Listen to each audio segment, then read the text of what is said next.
Saya adalah manusia biasa yang penuh dengan kesalahan, yang penuh dengan kekurangan. Assalamualaikum warahmatullahi wabarakatuh. Kami dari kelompok 4 yang terdiri dari saya, Ade Suryana, Siti Hamzah Barasa, Desi Haryanti, dan Jainal Abidin akan menguraikan dan menganalisis kepemimpinan mantan Presiden Republik Indonesia, Bapak Joko Widodo, dengan menggunakan pendekatan instrumen analisis. Yang pertama, ciri manusia Indonesia menurut Mukhtar Lubis. Yang kedua, 12 elemen good leader. Yang ketiga, analisa SWOT. Yang keempat, gaya kepemimpinan dan karismatik Joko Widodo. Video ini dalam rangka penyelesaian tugas mata kuliah kepemimpinan dengan dosen pengampu Bapak Dr. Taufan Maulamin SEAKMM pada program studi S2 Ilmu Administrasi, Konsentrasi Administrasi dan Kebijakan Pajak, Pasca Sarjana Institut Ilmu Sosial dan Manajemen Setiami, Jakarta. Kepemimpinan Joko Widodo sebagai Presiden Republik Indonesia memiliki banyak keunikan dan ciri khas yang dapat dikaitkan dengan konsep ciri manusia Indonesia yang dijabarkan oleh Mukhtar Lubis, seorang intelektual dan sastrawan terkemuka Indonesia. Ciri manusia Indonesia karya Mukhtar Lubis ada 6, yaitu yang pertama hipokrit atau munafik, yang kedua segan atau enggan bertanggung jawab, yang ketiga feodal, yang keempat percaya takhayul atau mistik, yang kelima artistik, yang keenam watak yang lemah. Sebagai seorang pemimpin nasional, Joko Widodo menampilkan gaya dan pendekatan yang berusaha menyeimbangkan serta mengatasi beberapa sifat yang umumnya dianggap kurang konstruktif dalam masyarakat Indonesia. Kepemimpinan Joko Widodo dapat dipandang sebagai upaya untuk menyeimbangkan dan mengelola berbagai dimensi budaya yang mewarnai kehidupan masyarakat Indonesia. Dengan berusaha mengadopsi sifat-sifat yang lebih konstruktif dan menekan sifat-sifat yang kurang ideal, Joko Widodo berharap dapat membawa Indonesia ke arah yang lebih progresif dan sejahtera, tanpa meninggalkan akar budaya dan nilai-nilai luhur yang telah lama mengakar dalam masyarakat. Sejauh mana beliau berhasil melakukannya akan terus menjadi topik diskusi dan pengamatan yang menarik, baik bagi para akademisi, politisi, maupun masyarakat secara umum. Dalam mengkorelasikan karakteristik manusia Indonesia yang dijabarkan dengan gaya kepemimpinan Joko Widodo, dapat ditemukan beberapa titik temu yang menarik. Yang pertama, hipokrit atau munafik versus transparansi dan akuntabilitas. Salah satu ciri manusia Indonesia adalah sifat hipokrit atau munafik yang bertolak belakang dengan upaya Joko Widodo untuk mengedepankan transparansi dan akuntabilitas dalam pemerintahan. Yang kedua, segan dan enggan bertanggung jawab versus kepemimpinan partisipatif. Jokowi berusaha menerapkan gaya kepemimpinan yang melibatkan partisipasi masyarakat berlawanan dengan sifat segan dan enggan bertanggung jawab yang teridentifikasi. Yang ketiga, feodal versus desentralisasi. Joko Widodo mendukung desentralisasi kekuasaan yang dapat dilihat sebagai upaya untuk mengurangi sifat feodal yang masih melekat dalam budaya Indonesia. Yang keempat, percaya takhayul atau mistik versus inovasi dan teknologi. Joko Widodo menekankan pentingnya inovasi dan teknologi dalam pemerintahan yang dapat menjadi alternatif terhadap kecenderungan percaya takhayul atau mistik pada sebagian masyarakat. Yang kelima, artistik versus pragmatisme. Meskipun sifat artistik diakui sebagai ciri manusia Indonesia, Joko Widodo lebih menunjukkan gaya kepemimpinan yang pragmatis dan berorientasi pada hasil yang nyata. 12 elemen good leader sebagai instrumen analisis terkait kepemimpinan Bapak Jokowi. Yang pertama adalah integritas. Integritas adalah elemen fundamental dalam kepemimpinan yang baik. Jokowi menunjukkan bahwa komitmen yang kuat untuk menegakkan integritas ada di dalam pemerintahan.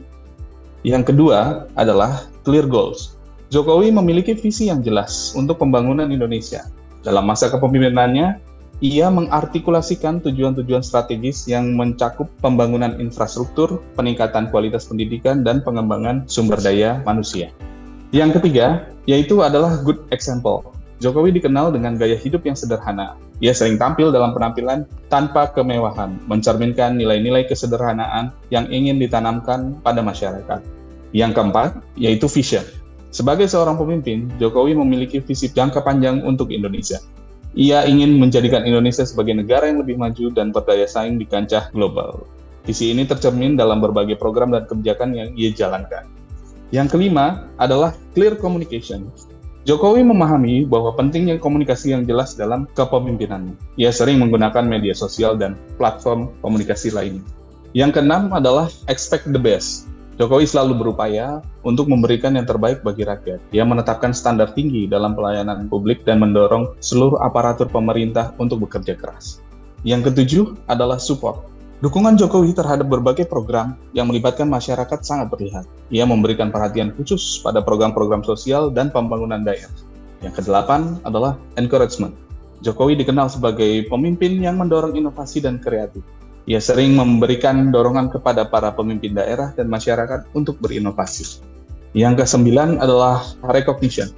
Pengakuan menjadi elemen penting dalam membangun semangat kerja. Jokowi secara aktif memberikan penghargaan kepada individu dan kelompok yang telah berkontribusi positif bagi masyarakat. Yang ke-10 adalah stimulating work. Jokowi mendorong terciptanya lingkungan kerja yang kolaboratif dan inovatif di dalam pemerintahan. Yang ke-11 adalah fokus on team interest. Dalam kepemimpinannya, Jokowi selalu berusaha untuk memprioritaskan kepentingan tim dan masyarakat. Ia mengedepankan tujuan bersama dalam setiap kebijakan yang diambil, sehingga semua pihak merasa terlibat dan memiliki andil dalam proses tersebut. Yang ke-12 adalah Jokowi berupaya menjadi inspirasi bagi rakyat melalui dedikasi dan komitmen dalam melayani. Jokowi melalui langkah-langkah konkret dan pendekatan yang merakat, ia menginspirasi masyarakat untuk berpartisipasi aktif dalam pembangunan dan menciptakan perubahan positif. Kepemimpinan Joko Widodo atau Jokowi sebagai Presiden Republik Indonesia telah menjadi sorotan banyak pihak, baik di dalam negeri maupun di internasional. Dalam analisis ini, kita akan melihat kekuatan, kelemahan, peluang, dan ancaman yang ada dalam kepemimpinan Jokowi, serta bagaimana elemen-elemen ini berkontribusi terhadap arah dan dampak kebijakan yang diambil. Yang pertama, kekuatan dari Pak Jokowi ini adalah kedekatan dengan rakyat. Salah satu kekuatan utama Jokowi adalah kedekatan dengan rakyat. Gaya kepemimpinannya yang merakyat tercermin dari praktek belusukan di mana ia mengunjungi masyarakat secara langsung untuk mendengarkan aspirasi dan keluhan mereka. Yang kedua, komitmen terhadap pembangunan. Jokowi menunjukkan komitmen yang kuat terhadap pembangunan infrastruktur, program-program besar, serta pembangunan jalan tol, bandara, dan pelabuhan telah diimplementasikan untuk mendukung pertumbuhan ekonomi. Yang ketiga, integritas dan anti korupsi. Jokowi juga dikenal dengan upaya dalam memberantas korupsi. Dengan memperkuat KPK dan mendorong transparansi di dalam pemerintahan, ia berusaha menciptakan citra pemerintahan yang bersih dan akuntabel.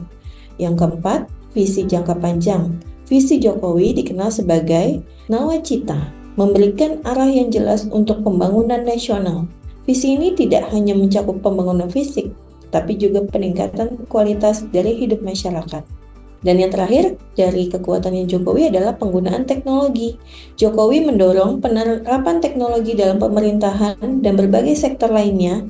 Inisiatif untuk menggunakan teknologi informasi dalam pelayanan publik meningkatkan efisiensi dan transparansi, serta mempermudah akses masyarakat terhadap pelayanan pemerintahan. Untuk yang selanjutnya, dari analisis SWOT adalah weakness atau kelemahannya. Kelemahan dari Bapak Jokowi ini adalah ketidakpastian kebijakan. Meskipun Jokowi memiliki visi yang jelas, terkadang kebijakan yang diambilnya dapat dianggap tidak konsisten. Ketidakpastian dalam beberapa keputusan kebijakan dapat menimbulkan kebingungan di kalangan masyarakat dan investor. Yang kedua, tantangan dalam implementasi kebijakan. Implementasi kebijakan di lapangan seringkali menghadapi berbagai kendala, termasuk birokrasi yang lambat dan korupsi di tingkat lokal. Yang ketiga, keterbatasan dalam komunikasi. Meskipun aktif di media sosial, dalam beberapa kasus, komunikasi yang kurang jelas dapat menyebabkan misinterpretasi kebijakan. Yang keempat, krisis ekonomi dan sosial. Situasi ekonomi sosial yang tidak stabil ditambah dengan masalah sosial seperti ketidakpuasan masyarakat terhadap kebijakan tertentu dapat menjadi tantangan serius bagi kepemimpinan Jokowi. Untuk analisis selanjutnya, opportunities atau peluang. Yang pertama, pertumbuhan ekonomi digital. Dengan meningkatkan penggunaan teknologi dan ekonomi digital, terdapat peluang besar bagi Jokowi untuk mendorong inovasi dan pengembangan serta teknologi. Ini bisa menjadi pendorong bagi pertumbuhan ekonomi dan penciptaan lapangan kerjaan baru. Yang kedua, dukungan internasional. Jokowi memiliki kesempatan untuk meningkatkan dukungan dari negara-negara lain dan organisasi internasional dalam bentuk investasi dan bantuan pembangunan. Kerjasama internasional ini dapat memperkuat posisi Indonesia di kancah global dan memberikan kontribusi terhadap pembangunan nasional. Yang ketiga, partisipasi masyarakat. Kesadaran masyarakat yang semakin tinggi akan pentingnya partisipasi dalam proses pembangunan memberikan peluang bagi Jokowi untuk menciptakan program-program yang lebih responsif terhadap kebutuhan rakyat. Yang keempat, reformasi birokrasi. Ada peluang untuk mereformasi birokrasi guna meningkatkan efisiensi dan efektivitas pelayanan publik dengan mengurangi praktik korupsi dan memperbaiki proses birokrasi. Jokowi dapat menciptakan pemerintahan yang lebih responsif dan efektif. Dan yang terakhir, threat atau ancamannya. Yang pertama adalah resistensi terhadap perubahan. Salah satu ancaman terbesar bagi Jokowi adalah resistensi terhadap perubahan, baik dalam birokrasi maupun masyarakat. Beberapa pihak mungkin merasa terancam oleh reformasi yang dilakukan, sehingga menghambat implementasi kebijakan. Yang kedua, ketidakpuasan masyarakat. Munculnya ketidakpuasan masyarakat akibat masalah ekonomi, ketidakadilan sosial, dan isu-isu lingkungan dapat mengancam stabilitas politik. Jika tidak ditangani dengan baik, ketidakpuasan ini dapat berujung pada protes dan konflik sosial. Yang ketiga, ancaman global. Ketidakpastian ekonomi global dan gejolak politik di negara lain dapat berdampak negatif pada perekonomian Indonesia dan kebijakan luar negeri. Ketergantungan Indonesia pada pasar global membuatnya rentan terhadap perubahan yang terjadi di luar negeri. Dan yang terakhir, krisis lingkungan. Krisis lingkungan, termasuk perubahan iklim dan perusakan ekosistem, menjadi ancaman jangka panjang yang dapat mempengaruhi keberlanjutan pembangunan. Jokowi perlu menghadapi tantangan ini dengan strategi yang jelas untuk melindungi lingkungan sambil tetap mendorong pertumbuhan ekonomi. Joko Widodo telah menjadi sosok yang menonjol dalam politik Indonesia sebagai Presiden Republik Indonesia. Gaya kepemimpinannya yang unik dan karisma yang dimiliki membuatnya menarik perhatian banyak kalangan, baik di dalam negeri maupun internasional. Dalam analisis kali ini, kita akan membahas dua aspek utama. Pertama, gaya kepemimpinannya, dan kedua, elemen-elemen karismatik yang menjadikannya seorang pemimpin yang efektif. Gaya kepemimpinannya, pertama, kepemimpinan merakyat. Salah satu ciri khas dari Jokowi adalah pendekatannya yang merakyat.